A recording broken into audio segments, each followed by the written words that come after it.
Ing after midnight hotel, laundry basement promise on the service tag. The hotel laundry at 2 a.m. sounds like a city you can put your hands on. Washers confess in circles, dryers hum a hymn, and the folding tables keep their own quiet court. I signed the visitor log with a pen that made me briefly honest and slid my phone face down into my left pocket, the pocket I use for things that are supposed to make it home. A bin of warm sheets breathed beside the freight elevator like a tame animal. I told myself I was here to return a key. Back home, Jonah had said, "Can we talk tomorrow?" in the voice that means please stay now. Our couch is excellent at becoming a witness stand. If we sit at opposite ends long enough, it swears us in. I left before either of us started rehearsing testimony we'd regret over breakfast. On the stairwell, my screen lit with a message from S. Soren in my contacts, S in the way I label hazards to make them smaller. Basements open. Just talk. Roofs forgive nobody in daylight. Steam pretends it will. By day, I fix other people's paragraphs.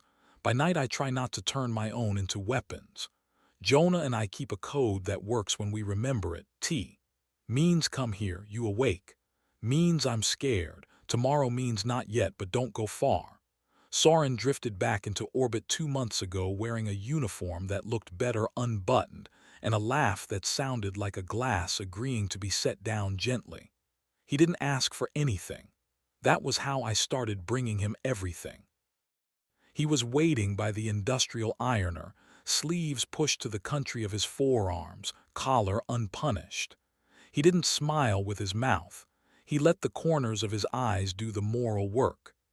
"You came," he said, "because grown men never tire of pretending arrival is a plot twist." "I came to return something," I said. "My master key, your decency." "Your name," I said. "It's been on my mouth too long for its own health." He set a stack of service tags on the stainless table and pulled one free, paper with a string and more nerve than most people. "3 words," he said, placing a hotel pen beside it. "Why are you here?" "3 words is cruel," I said. "That's why they work." He nodded toward the line of dryers. "The drums hate speeches, they jam." I wrote proud at breakfast. Beneath it, smaller like a fuse I wasn't sure I'd dare to light, touch before arguing. He read the ink like it had a pulse and didn't touch me. His hand hovered a breath from my lapel, the distance a match keeps during training, then fell to the table as if the security camera above the door had a vote. "Does he know?" Soren asked. He didn't need to weaponize the pronoun. "He knows the apartment is quiet," I said. A dryer exhaled and called it done. Soren tied off a pillowcase with a gesture too competent to be innocent and stepped into my weather, heat arriving before hands do when men are trying to be better than the reasons they came. "Tell me no," he said softly. I didn't. I met him in the inch that rewrites evenings. His mouth tasted like mint and the credible part of risk. When his hand found the back of my neck, his grip remembered humane limits. My body answered like a courtroom that wants the witness anyway. He made the sound men make when a small country surrenders and calls it diplomacy. I made the one I've learned not to hate in the dark. We didn't rush. Laundry rewards patience, not speed. His mouth found the hinge of my jaw. Mine found the place behind his ear where regret loses vocabulary. His palm slid under my shirt and rested flat a second. "Do you swear?" Then moved with attention rather than appetite. He guided my hand down with the steadiness of someone who respects tools. I closed my fingers and he exhaled into my mouth a truth nobody paid to hear. He reached for me and I let him. We stayed quiet because steel prefers prose. Steam softened everything that mattered and nothing that didn't. "We already cheated," he said later when breath remembered the routine. "We cheated when we started telling each other the truth before we told it at home." "I know," I said, "and somewhere a washer decided to forgive us by doing its job." He slid the service tag into my left pocket with ceremonial slowness. His thumb traced my wrist once and chose not to stay. He stepped back the moral inch that passes inspection. "I booked a room," he said, not triumphant. "Weather report, not prophecy. Refundable. We could stand at a window and not touch for 60 seconds just to prove we remember ceremony. We could keep the do not disturb honest." "I'm tired of being clever," I said. "Clever's a turn-down trick," he said. "Accurate is breakfast." He pulled a novelty magnet from a drawer, a freebie shaped like a luggage cart, ridiculous and perfect, and pressed it into my palm. "For your fridge," he said. "Cold helps letters behave." We rode the freight elevator up like contraband feelings, eyes forward, hands remembered. He kissed me once in the service corridor. Brief, exact, something a housekeeping ledger could keep without lying to itself, and let me go with a mouth that had stopped being cruel to itself.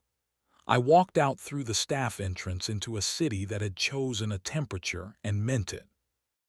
The crosswalk gave me time, I took it. The apartment offered its square of kitchen light and the fridge's patient hum. Jonah sat on the floor with his back against the door, sleeves pushed to his elbows, one ankle crossed over the other, the posture manuals use when they draw people who are about to fix things. He didn't ask where I'd been. He tilted his head toward the place beside him. I sat.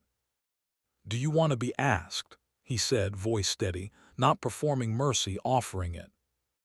"Please," I said, because prompts are the scaffolding of my better self. "Are you lonely?" "Some nights," I said.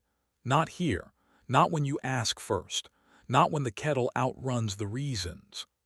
I took his wrist and placed his hand on my forearm the way he does when he needs to make sure I'm not inventing weather. His thumb traced once and believed me. "I feel useful," he said. "I want to be wanted before I'm useful." "Tonight's procedure," I said. "Touch first, argue second, report later." The kettle clicked like a stamp in a country that still believes in mail. He stood and poured water over mint. We named it dinner because names are cheaper than regret. I pinned the service tag beneath the luggage cart magnet so Proud at Breakfast faced the room. Jonah read the ink and his mouth did the smaller, braver thing. He took the dry erase marker from the cup by the fridge and wrote beneath the magnet, "Tomorrow, keep the torque." He didn't grin. He nodded like a man, assembling a morning from honest screws. We made a rule that isn't noble. When prosecution tries to wear a bathrobe, one of us says laundry and the other puts the kettle on while the first puts his hands where history can find them. 5 words when 5 are enough. Stop at the shoulder, not the ditch. Try to want what we promised, and when we don't, write 3 words on small paper and tell the room where we failed and how we'll fail differently tomorrow. Days do what days do when you're trying to be an amateur human with professional consistency. The tag in my pocket learns the shape of my left hand. Paper learns its carriers. On the late bus, I draft messages to no one that begin I didn't ask because I thought that counted as kindness and "in may your breakfast go right." I don't send them. The not sending feels like a skill borrowed from steam that teaches men to leave without cooling. A week later, afternoon tries to be a test. I walk past the hotel and buy nothing. I leave a bottle of water by the staff door with a note, "For whoever is waiting for a sister." The night porter glances up and gives me the nod bridges use when they've held and will hold again. On my way home, I slip a blank service tag into my pocket and write "turn toward your name" across the clean side. I don't light anything. That night we eat toast like it has been newly invented.